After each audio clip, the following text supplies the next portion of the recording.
प्रणाम विधाता।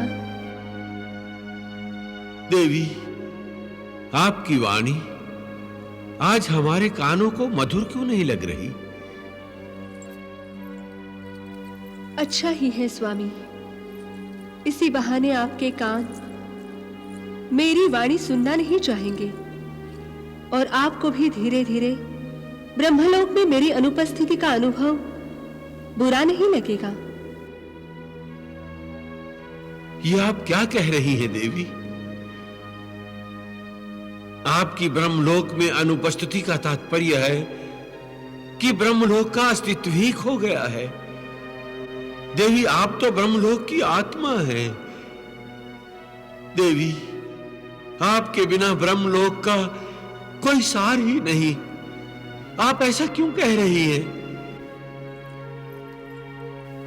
विधाता, लगता है आप भूल रहे हैं कि मेरी ब्रह्मलोक में रहने की अवधि अब पूर्ण हो रही है। दुर्वासा का श्राप मुझे आपसे दूर जाने को, आपसे अलग रहने को विवश कर रहा है प्रभु। पता नहीं स्वामी, आपको मेरी याद आएगी भी या नहीं,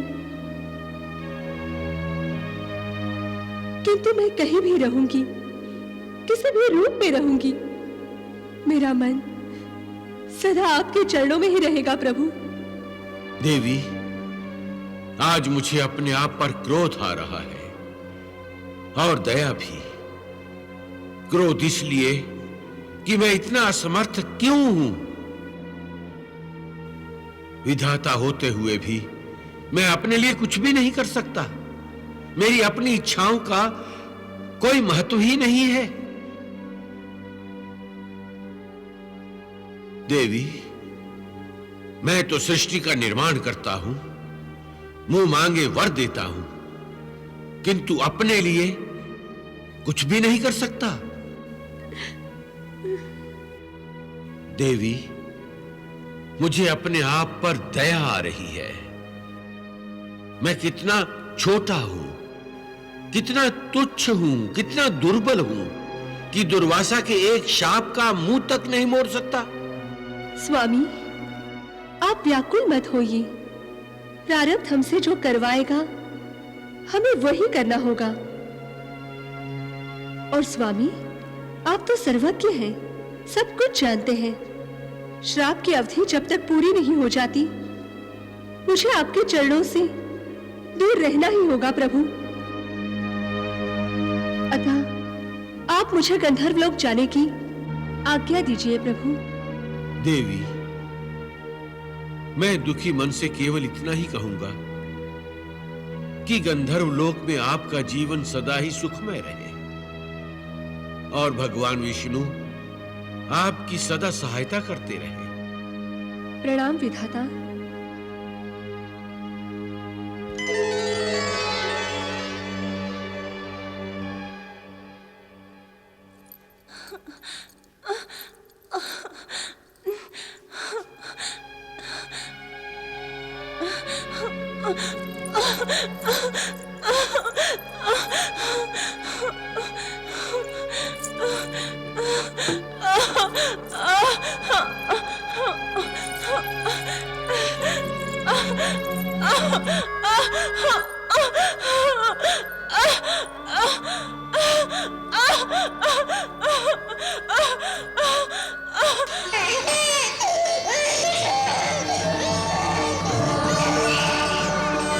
और उनके यहां संतान के रूप में एक कन्या ने जन्म लिया। ये कन्या देवी सरस्वती ही थी, जिन्हें दुर्वासा के दिए हुए शाप को पूरा करने के लिए गंधर्वलोक आना पड़ा। विश्वावसु और चित्रलेखा ने उस कन्या का नाम रखा मदालसा।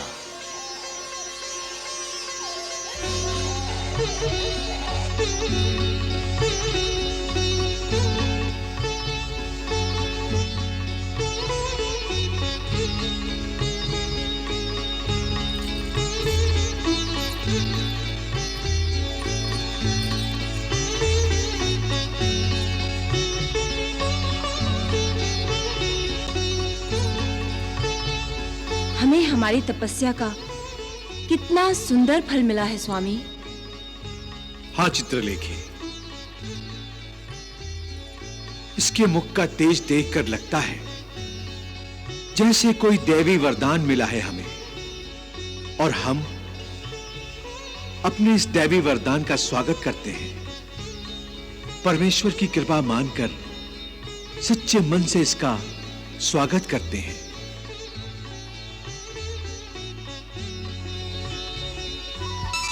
नारायण नारायण नारायण नारायण। प्रणाम देवर्षि। कल्याणमस्तु। प्रणाम देवी, प्रणाम। आपने तो यहाँ आकर पूरा गंधर्व लोक पवित्र कर दिया। अब तो इस लोक में सदा आपकी प्रसन्नता के स्वर ही गूंजेंगे। आप बहुत भाग्यशाली हैं। आपकी ये पुत्री तीनों लोकों में अपने सौंदर्य का प्रकाश फैलाएगी। आप तो सब कुछ जानते हैं देवर्षि, कृपा करके इसके भाग्य के बारे में तो बताइए। भाग्य तो ये बताने वाली है सबका, इसीलिए तो मैं इनके दर्शन करने चला आया। देवी, आप चुप क्यों हैं? इस नारद के भाग्य में क्या आपकी एक मधुर मुस्कान भी नहीं? नारायण नारायण। चिरंजीवी भव बालिके। देवर्षि, हम आपके आभारी हैं। आपने दर्शन देकर हमारी बच्ची को आशीर्वाद दिया। हमारी और एक कामना है। मेरे योग्य होगी महारानी तो अवश्य पूरी करूंगा। हम अपनी पुत्री के लिए पृथ्वी लोक पर अवतरित भगवान दत्तात्रेय का आशीर्वाद पाना चाहते हैं। हमारा मार्गदर्शन कीजिए, ये कैसे संभव है? नारायण नारायण। आपने तो ये संतान पाकर असंभव को संभव कर दिया है।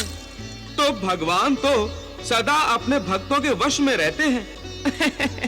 भक्ति कीजिए अपने सच्चे मन से और उनका आशीर्वाद पाइए उनके सच्चे मन से। नारायण नारायण। ओम ज्ञान रूपाय दत्त गुरुवे नमः। ओम ज्ञान रूपाय दत्त गुरुवे नमः। ओम ज्ञान रूपाय दत्त गुरुवे नमः। ओम ज्ञान रूपाय दत्त गुरुवे नमः। ज्ञान रूपाय दत्त गुरुवे नमः। ओम ज्ञान रूपाय दत्त गुरुवे नमः। ज्ञान रूपाय ओम ज्ञान रूपाय दत्त गुरुवे नमः। ओम ज्ञान रूपाय दत्त गुरुवे नमः। ओम ज्ञान रूपाय दत्त गुरुवे नमः।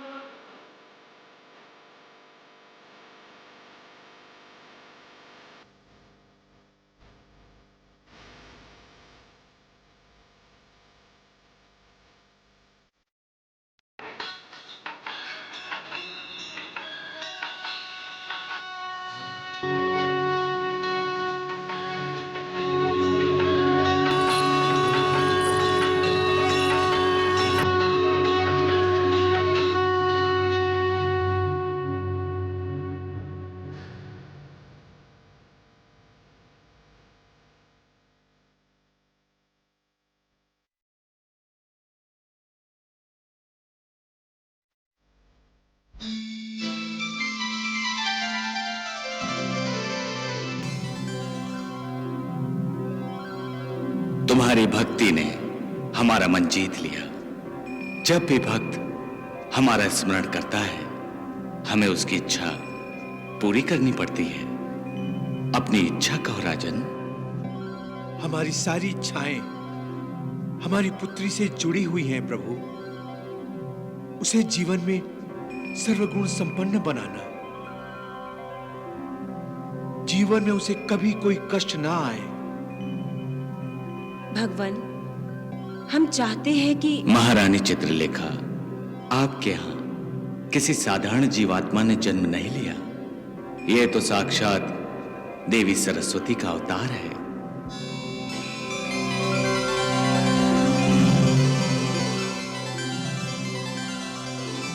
देवी सरस्वती का अवतार? हाँ, आपकी पुत्री ब्रह्म ज्ञान की शिक्षा प्राप्त करेगी, विज्ञान, संगीत और स्वरों को नया रूप देकर गंधर्व जाति का मान बढ़ाएगी और इसका पुत्र भी ब्रह्मज्ञानी होगा।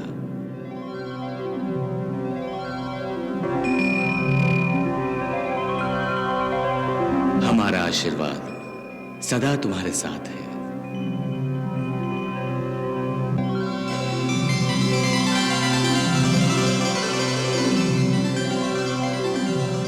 वायु के घोड़ों पर सवार समय को जैसे पंख लग गए थे। इतनी तीव्र गति से भागा कि विश्वावसु और चित्रलेखा के देखते देखते उनकी नन्ही सी पुत्री मदालसा ने यौवनावस्था में प्रवेश कर लिया।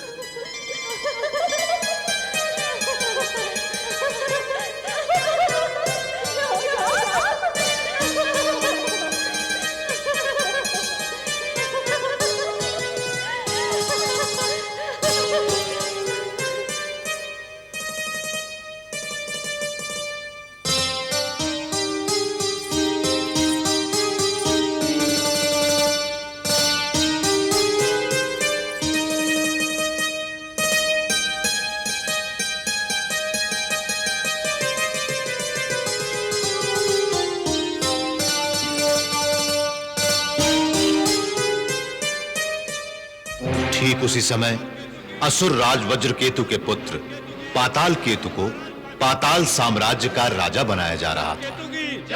महाराज पाताल केतु की, महाराज पाताल केतु की, महाराज पाताल केतु की, महाराज पाताल केतु की, महाराज पाताल केतु की, महाराज पाताल केतु की, महाराज पाताल केतु की, महाराज पाताल केतु की।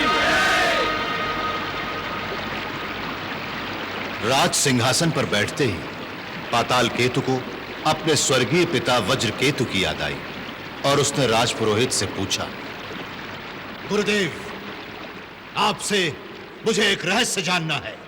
कैसा रहस्य राजन? मेरे बार बार पूछने पर भी आज तक मुझे नहीं बताया गया कि मेरे पिताश्री असुरेश्वर वज्रकेतु की मृत्यु कैसे हुई थी। हर बार मुझे बच्चा कहकर माताश्री ने मेरी इस जिज्ञासा को ठपकियां देकर सुला दिया।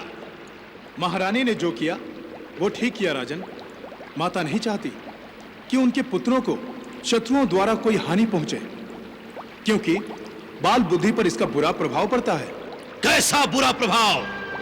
अपनों का अंत बच्चों को बहुत विद्रोही बना देता है राजन। मैं अब बच्चा नहीं हूं, वयस्क हूं, राजा हूं इस राज्य का, और मैं ये जानना चाहता हूं कि मेरे पिताश्री की हत्या कैसे हुई थी। उनकी हत्या नहीं हुई थी तो वो युद्ध में लड़ते लड़ते वीर गति को प्राप्त हुए थे। किस युद्ध में?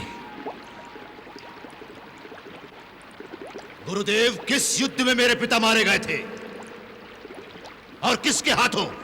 मुझे बताइए गुरुदेव। गांधर्व लोक के गांधर्व राज के साथ लड़ते लड़ते उन्होंने अपने प्राण त्याग दिए। और उनके प्राण लेने वाला था गंधर्व लोक का गंधर्व राज विश्वावसु। सेनापति, आज्ञा सुरेश्वर। सेना तैयार करो, हम गंधर्व लोक पर आक्रमण करेंगे। जो आज्ञा।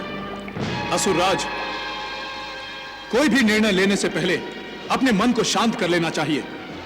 क्रोध में किया गया कोई भी कार्य यह कार्य नहीं है गुरुदेव, श्रद्धांजलि है अपने स्वर्गीय पिता की आत्मा की शांति के लिए। मैं उनके हत्यारे गंधर्वराज का वध करने जा रहा हूं। विध्वंस कर दूंगा मैं पूरे का पूरा गंधर्व लोक, समाप्त कर दूंगा मैं उनकी पूरी की पूरी सेना।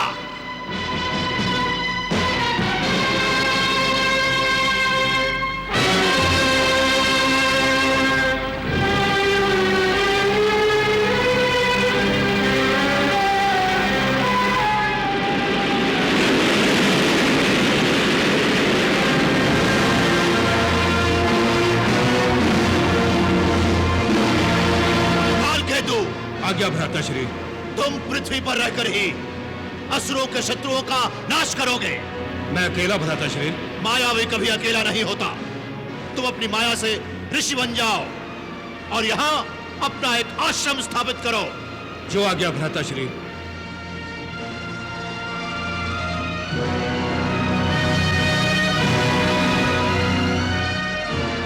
प्रणाम भ्राताश्री। अपनी जाति के हितों की रक्षा करना यही तुम्हारा कर्तव्य है। जो आज्ञा। मैं अब गंधर्व लोक जा रहा हूं। हाँ।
ये दुष्ट यहां क्या कर रहा है?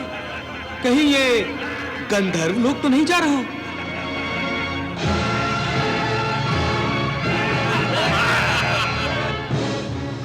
नारायण नारायण, मेरा वाम अंग भी फड़क फड़क कर मुझे चेतावनी दे रहा है। कुछ अनिष्ट अवश्य होने वाला है। ए तंबूरे, कहां घूम रहा है? नारायण नारायण, यही प्रश्न तो मैं तुमसे पूछ रहा हूं दैत्यराज। पातालचारी आज आकाशचारी कैसे बन गया? ऐसे ही तुम्हें मूर्ख नहीं कहते। तुम सचमुच बुद्धिहीन हो, जो इतना भी नहीं जानता कि हम अपनी माया से आकाश पाताल कहीं भी जा सकते हैं। जानते हैं, सब जानते हैं दैत्यराज कि तुम कहीं भी आ जा सकते हो, परंतु अहंकार, अहंकार का क्या करोगे? यही तो सबको मूर्ख बनाता है। मुझे मूर्ख कहते हो? तुझे मूर्ख कहकर मैं मूर्खों का अपमान नहीं करूंगा। नारायण नारायण। क्या कहा? भागो नारद।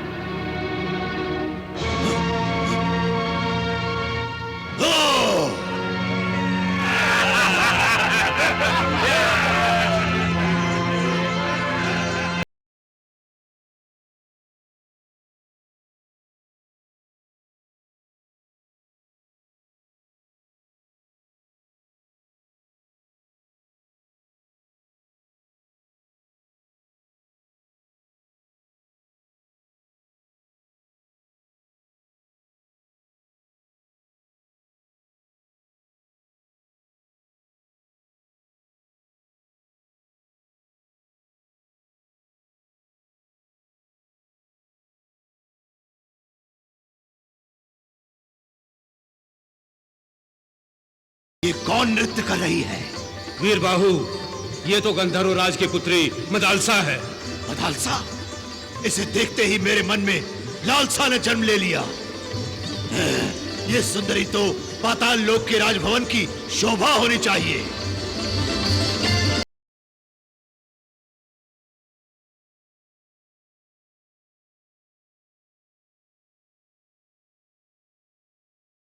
जाओ, गंधर्व राज के पास मेरा प्रस्ताव लेकर जाओ। जो आज्ञा।